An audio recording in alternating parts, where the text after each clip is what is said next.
Hey everybody, it's Quincy. Welcome to part 1 of Our Story in Our Words. Part of this 3-part series of Man versus Marriage, mine and Jeannie's story. I hope you enjoy it. Love to get your feedback. Have a great day and roll tide. In this episode of Man versus Marriage, it's our story. It's the story of us. The podcast. How good do you want your life to be? It's truly about becoming the best version of yourself that's possible. This is Man versus Marriage. The podcast.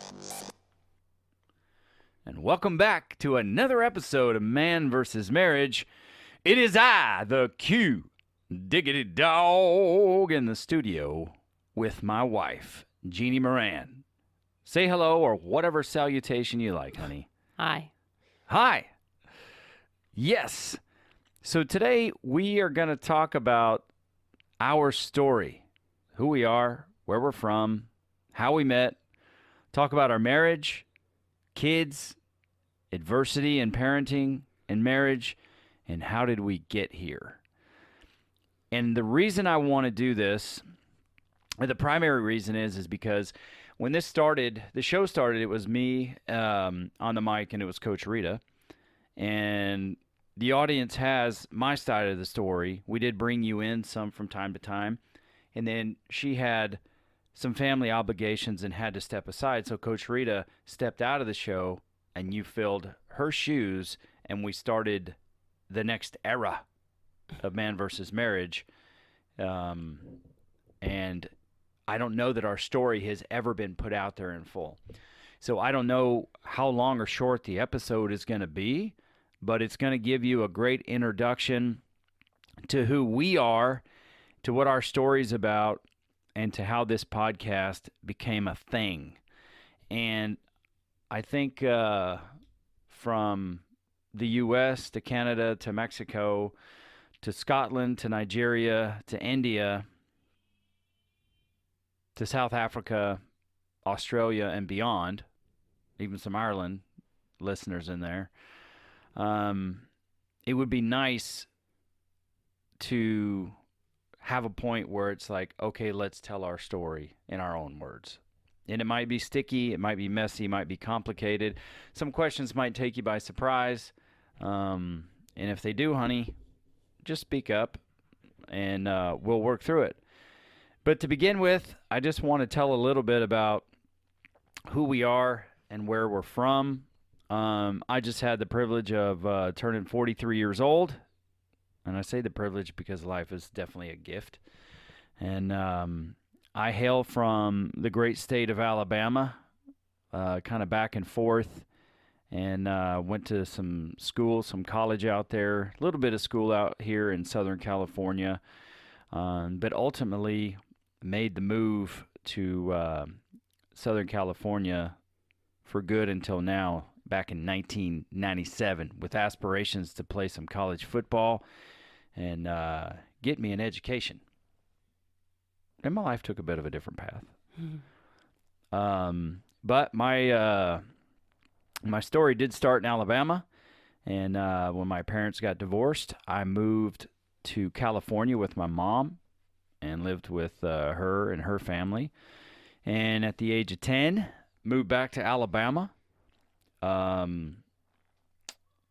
a couple years, back to California at 13, and then finished high school and started college out in Alabama. So that's kind of the story of a very brief overview of myself, and I am one of 4 kids. Got 2 sisters and 1 brother. So I do have some sibling love in my life. I guess you could call it love in most cases. And then back in, what was it, 2009-ish, my brother and I tried out for The Biggest Loser. We had a great interview, by the way. And we tried out for Extreme weight loss or Extreme Makeover, the weight loss edition, and had a great interview. Didn't make that one because the producer was an Auburn fan, and we are in fact Alabama fans. So I'm certain That'll do it. I am certain that got in the way of us getting on TV, but it's okay because our life followed another path. We started the Biggest Loser Rejects online and eventually became the Moran Brothers and documented our weight loss journey on YouTube. And then decided to start a podcast. As noted, I'm an enormous Alabama fan. Been working for the same company in my professional life for 21 years. A man of faith, and was a minister for a while. Did some preaching and teaching. Was against tattoos until I met my wife. Now I'm covered in them. So that's pretty awesome. Depends on who you ask. Well, I'm not asking anybody but you and me at the moment. But that's a little bit. That's a little background on who I am, and then, honey, just a general overview. I don't want you to give your Social Security number or anything, but just a little general overview of who you are and where you're from. For There's the audience. really not near as much to tell as yours. I've lived in the same place since I was 5 years old. I've come from a family of 4. I've lived in California my whole life. I've wanted to leave California my whole life. We're still working on that dream. I went to college a little bit, but didn't stick for very long. And I met you, and then, we started this long line of have a baby, can't have a baby, have a baby, can't have a baby. So, we've got 8 of those now. And then slowly we've managed to grab more over the years that, they just kind of show up. And then, we take them in, they become ours, and then they're screwed because they can't go anywhere because they're ours now. Once you give me that title of mom, you're stuck for life. I don't know. There's really not. I mean, I'm writing now. We're getting there. And so you are an aspiring author I am. and looking to publish your book this year. You come from an Italian a very large family, extended family. On both sides, actually. My dad's Italian family is large and loud, and my mom's family, although we're large and loud, is not Italian. We're just large and loud. Yeah, and my family's namesake is from Ireland, so we come from an Irish background, and of course a mix of everything. But what comes along with being Italian or Irish is a little bit of hot blood every now and then, a little bit of hard-headedness. We've got that in droves, actually. I think some staunch, opinionated personalities, and so. And we're quite the opposite. Quincy is the extrovert. I am the introvert. Very true. We are completely opposite in that aspect of life. I love going out. Don't get me wrong. I like being out. I like going to games. I like being, having fun. I just don't like being around a lot of people. Well, it's funny because next it's about how we met, and I wanna check that box. But you were in constant motion before I met you anyway. Even though you're an introvert, you were in constant motion doing something. I was getting out of my house. Yeah. Yeah. Yeah, I understand. I was a teenager. I wanted to leave my parents really bad.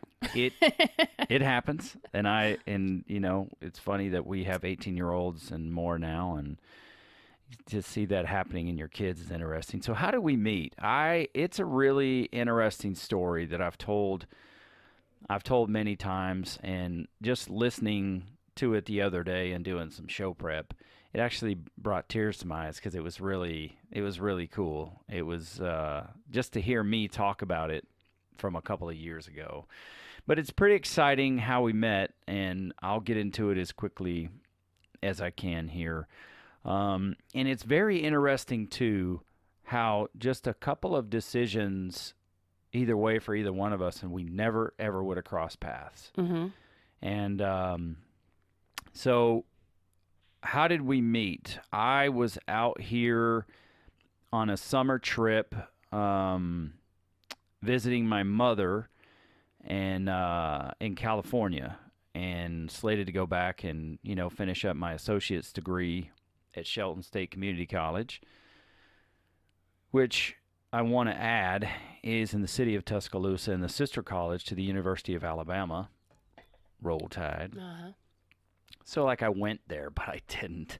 By Anyway, association, of course. yes, and definitely want to be guilt with it, by association with University of Alabama.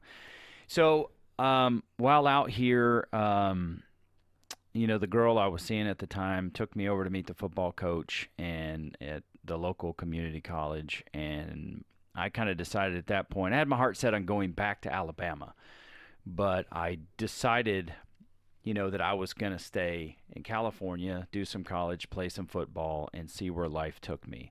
And there was a church out here, too, that I had been connected with, so it gave me, incentive to stay. Man, I changed a lot for you, didn't I? No. You changed some. But it's not like I'm anti-church or anything. But. No, I'm just thinking you started at that church. We met. We went there for, a year, maybe 2. And I was like, yeah, not so much. Let's go to this one instead. Yeah, we did some church hopping. But, we were looking for our fit. So I didn't fit in many places. Gosh, Still don't. I feel that about me now. So with that, the cost for college was just I don't know. I just like to be intellectually honest, and I could have lied, got my driver's license in California and gone to college for cheap, which maybe I should have done, but I was, honest and said, no, I've been living in Alabama, so it was going to cost me triple, quadruple the amount of money to go to college out here until I got my residency, and then I could go much cheaper. Like, I think a unit was $12 unless you came from out of state, and then a unit was like $120. Mm-hmm. So, I guess that's 10 times the cost, but doing some quick math. So I decided to, stay, work for a year, and then go back to college. And I did some interviews at Walmart, at Staples, and then this place called U.S. Rentals. That was a family referral. And the first one to call back was U.S. Rentals. So I decided to go for it. I knew what a lawnmower was, and that was it. Oh, you knew more than me when I worked there because I walked in on the same thing. Family brought me in and, well, not blood family, but family brought me in and said, we need somebody. You think you could do this? Yeah, sure. I guarantee you I got that job simply because they only had one other female there, and it was a whole lot of testosterone in that building. And I walked in and had my interview. We did good. And then it was like everybody wanted to teach me everything. Oh, yeah.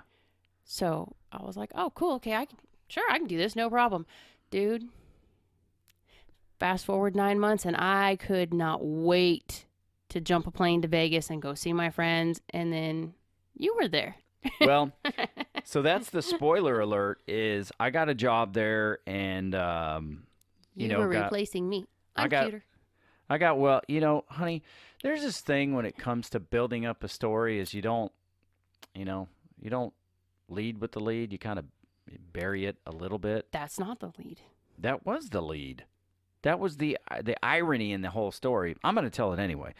So I got there on my very first day, and the first phone call I took was a girl who called in and asked for the boss. And did I pass you over to the boss, or did you just tell me you weren't coming in? I had to relay the message. You had to relay the message because you tried to pass me over to the boss. So okay, you have to understand. I'm calling from Vegas. I'm basically taking my last few days of sick pay because I don't want to come back to work. I've already given my notice, but I want to get paid for those days. So I was doing my due diligence to technically call in and let them know I wasn't coming. And here is this thick Southern accent answers the phone. Who the hell is that? That wasn't there when I was there. And you were thick in your accent back then. You never told me about this part. Yeah. So it didn't click for me that why you were there or who you were, but then you took the message and passed along that I was not coming in, and I took another couple of days in Vegas to be stupid and have a good time, and when I came back, you were there. Yeah, so my first day was your last day, and you called out sick. I took the phone call, and that's where we were connected. Really odd. I still laugh at that too. It's Who doesn't really- show up for their last day of work? Well, good on you. And I was just done with it. Let's just be honest. I was a teenager and I was so over it. well, it's interesting because that was basically our first point of connection. But I made fast friends with some guys around there, and one of them, one of the guys there, had a big family, and ended up becoming a mentor of mine. But in the short term, you know, we started spending some time together, and he needed a babysitter. You know, and I'd watched Sally, Josh, you know, that kind of stuff. Now, never really been a big time babysitter, but you know, was like, yeah, sure, I'll babysit, not a problem. I love kids anyway, so you know, got there, met the family, did some babysitting, and at that time, you know, they had one child in diapers, I think. I'm pretty sure. Yeah, because by the time I came on scene, the youngest was like 3 months. Yeah, so it ended up, you know, I think she was pregnant when you were babysitting. Yes. So it was a total of 5 kids at that time. Yeah. 5 kids, then 6, then 7. So 5 kids at that time, young kids, you know. One of the children was in diapers, and you know, it was tough, but I figured I could get through it. And then when the baby came on board, I was like, oh, bro. Tap out. I need some help, you know. And at that time, me and my buddy, we had started working out in the gym, and you know, our relationship had started growing more beyond work and into a friendship and whatnot. And he had tried to set me up with another gal before that, and that gal just, I think, kind of thought I was dumb, which is, I don't blame her. Anyway, she lived in Alabama anyway, or she was headed to Alabama to go to space camp, or she was like a teacher or an instructor at like space camp or something like that in Huntsville. So she was out visiting and was a friend of the family from a long time ago, but it didn't work out. Anyway, one day he comes to me and he says, hey, I got this girl that I want you to meet. And, you know, he told me her name is Jeannie, and she actually used to work, you know, over at the company. And I was like, really? And I had you confused with the old bookkeeper. No. That's and not I was me. like, is that who she is? He's like, no, that's not her. Anyway, to make a long story short here, he shows me a 3x5 card with your schedule on it. And I'm looking at him going, oh, dude, you know, I don't know who this chick is, but on paper, she's super hot. She's hot on paper. I can't wait to meet her. And he said, you know, I was like, is she hot? He said, yeah, she's pretty. I'm like, cool. You never know what you're walking into, you know. So as time got closer on for me to meet you, this was a complete and total setup that you were not aware of. You just thought you were coming to help me babysitting, but it was actually a setup. He had something else in mind, and as time got a little closer, I got super nervous. So I ended up inviting a couple of my friends from church. Now, mind you, I was told that I was coming under the premise that the current babysitter needed an extra set of hands and some help with the youngest because he was 3 months old, and I was only supposed to stay until he went to bed. Just help get the little one taken care of, and then you're free to go. And I was supposed to actually be going on a date that night. You were? I was, but my date canceled right before I pulled up. Oh. Fate has a way. Anyway, that's why you were dressed so nice. Uh-huh. Oh, my goodness. You dirtbag. Why? I didn't know I was coming to meet you, so why would I dress up to babysit kids? Hey, I don't know. So that's the first time I actually remember hearing that you were going on a date that night and it canceled. If you've told me that in the past, I have. I'm going to push back on that. Anyway, I had a couple of friends come with me because I was so nervous to meet her. I knew it was a setup, and I could only imagine when she shows up and there's 2 extra people there. She's like, "What am I doing here?" Anyway, she was in the kitchen talking with a very good, or she was in the kitchen talking with my friend's wife. They were just, I don't know, catching up, talking about this and that, because you were already friends with them before I ever came along. And so in order to build the courage to go in and see you, I had to do it like a quick flyby. And at the time, you know, they had one girl, the rest boys. And so, you know, she was my sweetheart. I just gave her a piggyback ride and decided to fly in the kitchen, do a quick flyby because I was, you know, too busy to meet you. I had kid business to handle. Mind you, there's 2 other adults sitting on the couch, which I wasn't really sure why they were there, but they were there. You came in with a full-on backup plan. I had to. I wanted to get in there and get out. And at the time, I was quite portly. I was pushing over 3 bills and 0 self-confidence and didn't know who or, you know, what I was walking into. So I loaded her up on my back and, you know, decided Operation Meter for the first time was in full effect. Flew into the kitchen, and then my eyes, what they beheld was beyond anything I imagined. And I'm not talking it up. I'm just telling you, I remember it. I remember it just very vividly. And I walk in the kitchen, and here is this young lady who looks like a supermodel. And I am not overstating the facts. This beautiful blonde hair, very nice fitting jeans, this cream-colored turtleneck sweater of some sort. Just a gorgeous human being. And I can remember going from nervous excitement to the plane crashing. It was all downhill. I just said hi, and I don't know if I said anything else. Turned around, jetted out of the room, and I was just furious because my buddy set me up with a chick who was like way out of my league. And I'm like, what the heck is this dude thinking? That is really the thought going through my head. I'm like, what the heck is he thinking? I'm this big chub. This is beautiful woman. And so at that point, I didn't know where it was going to go. And I was actually less nervous at that, you know, at that juncture, because I was like, you had already made up your mind it was going to crash. Yeah, I was like, this is a no deal. So I have nothing to be nervous about. So they took off for a night out, and you and I sat and talked and kept a kid from ramming their head into the corner wall intentionally several times. Yeah, had to slow down some interesting child antics. Clean out the closet. Yeah, it was a fun evening. Yeah, it was an interesting evening. But what took place was you and I sat down, started talking, and since you worked there, we kind of came to terms with, you know, oh, your last day was my first day. Oh, cool. So we had something in common.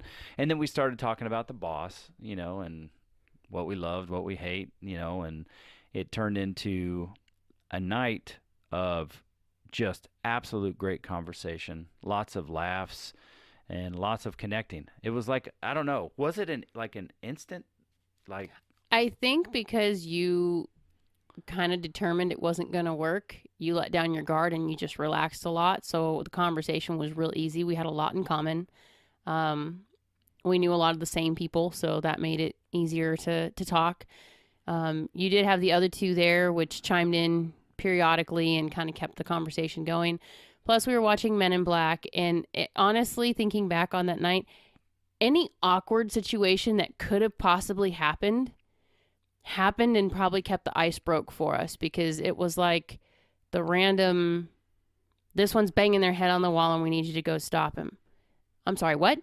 And then both of us are taking off to go stop this one. And then that one's crying because he's 3 months old and nobody could figure out how to get him to shut up and go to sleep. And, you know, we were passing kids around. And then of course I got, one of the friends was a girl, and she went in the room with me, and we were trying to get the little one to sleep, and she was trying to get the lowdown information to find out, because everybody knew I was dating someone at the time.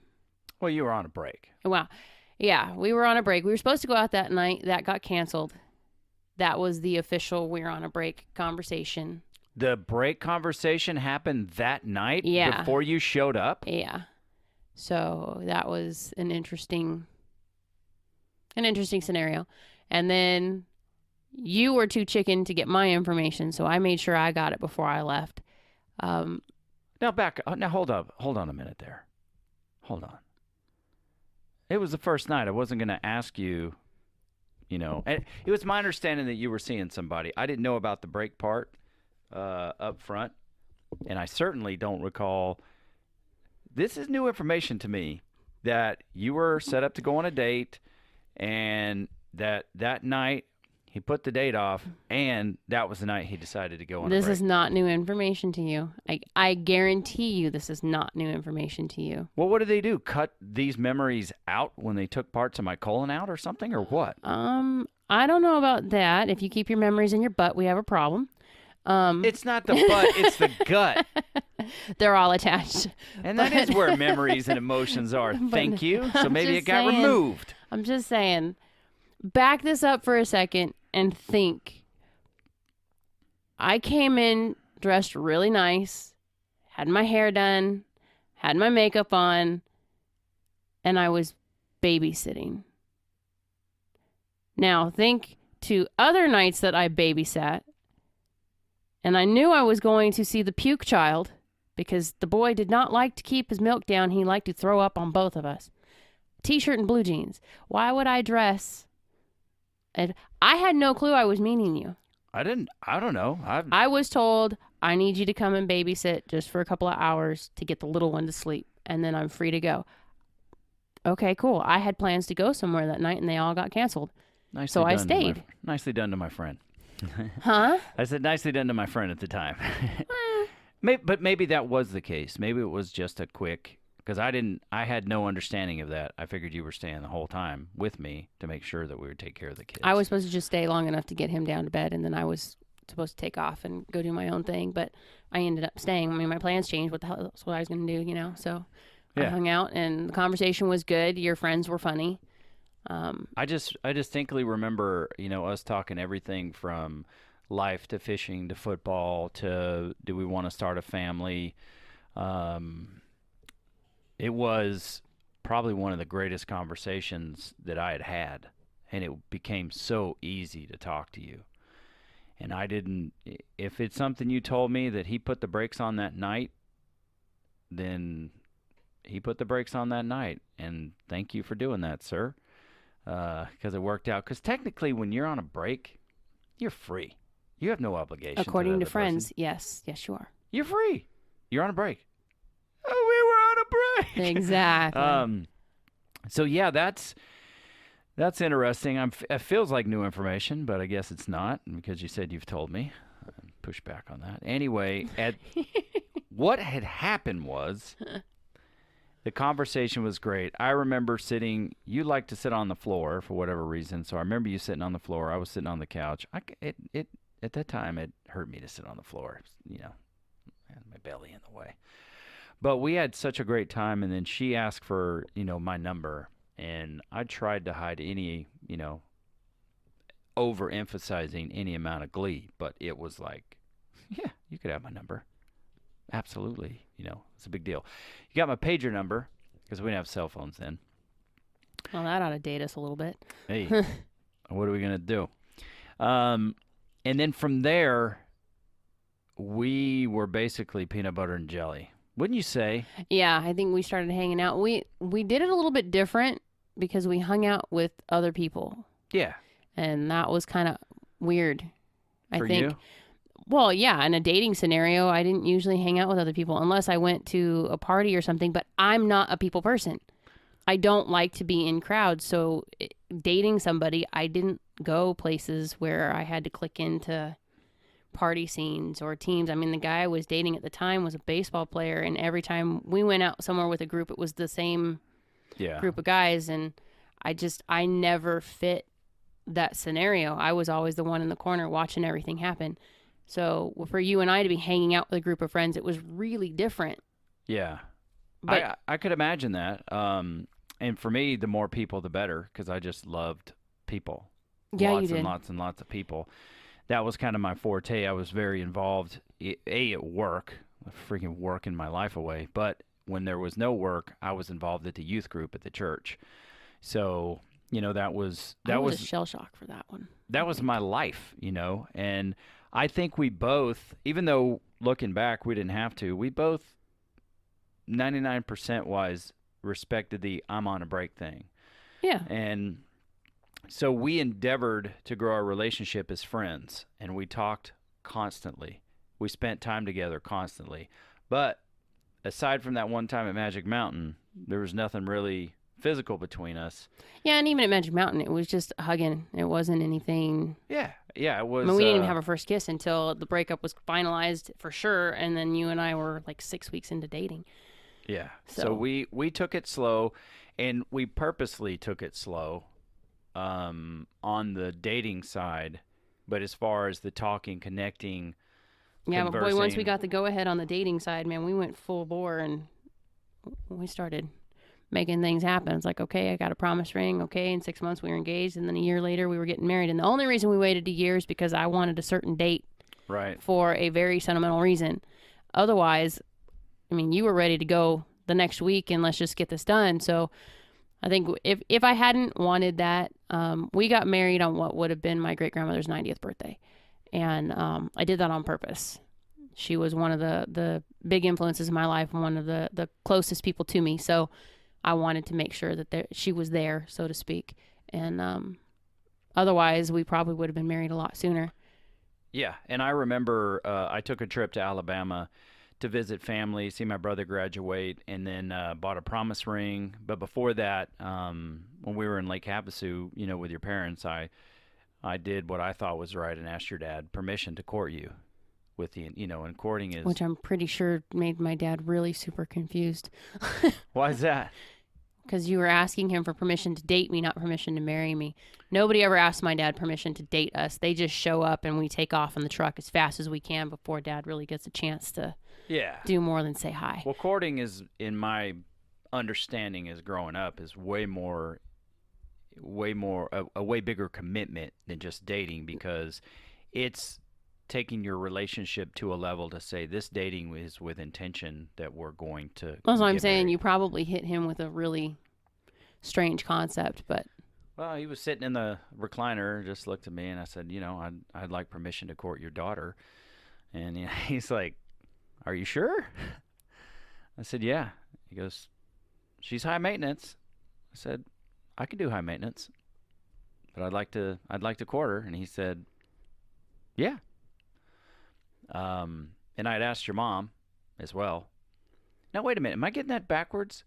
I went to your house to ask permission to court, and then I asked your dad permission to marry you. Yes, that's it. Because I remember your dad was at work, so I asked your mom at your house if I could have permission to court you.